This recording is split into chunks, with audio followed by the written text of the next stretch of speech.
Magandang araw, Pilipinas! Ito ang Valiente News hatid sa inyo ng Office of the Vice President.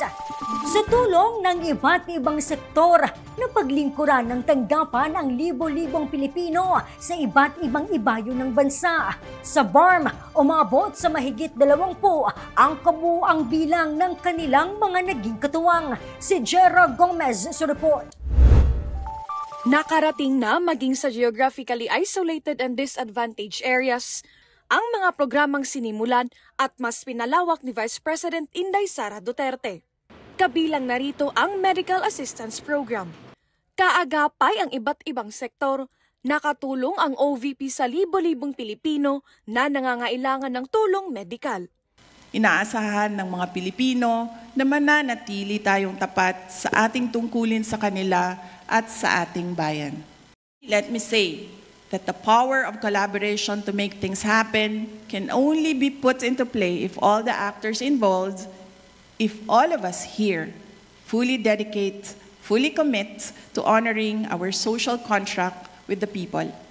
Sa Bangsamoro Autonomous Region in Muslim Mindanao, naging katuwang ng OVP BARM Satellite Office ang 28 institusyon sa paghahatid ng serbisyo medikal. 17 na mga ospital, mayroong ding mga botika, laboratory and diagnostic center at maging child rehabilitation center. Isa sa mga nagtiwala sa misyon ng OVP, ang First Med Pharmacy sa lungsod ng Cotabato. Nag-start yung sa akin lang, yung matandaan ko lang nung 2023, siguro nasa June. Nung wala pang OBP, nung start yung OBP, ang lang namin, ang mga naka-cater namin is yung mga nursing student, medical student. Minsan yung galing minsan may estudyante rin na galing Davao, dito rin nakakabili sa amin. Sa Adni City, karamihan sa mga dumulog at nakabenepisyo sa libreng gamot ay ang mga pasyenteng nakikipaglaban sa cancer na sumasailalim din sa dialysis. Nung mag-start na kami sa OBP, maraming nagapunta dito ng mga client, mostly from different area na Maguindanao.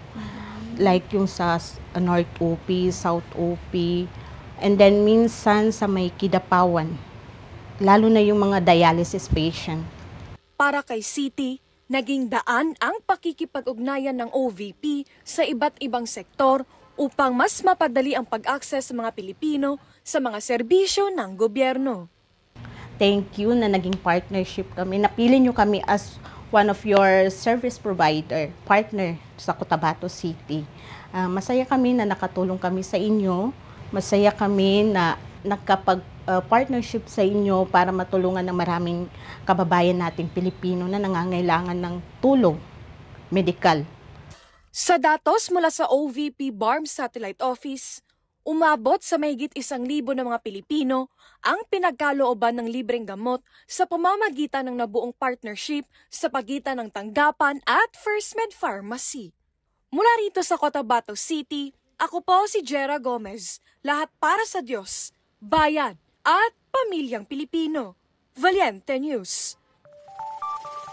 Ilan pa sa mga naging katuwang ng OVP sa paghahatid ng serbisyo sa BARM, kilalanin sa susunod na episode. Ako si Claudette Loreto para sa makabuluhan, naninindigan at matapang na mga ulat at impormasyon. Maraming salamat.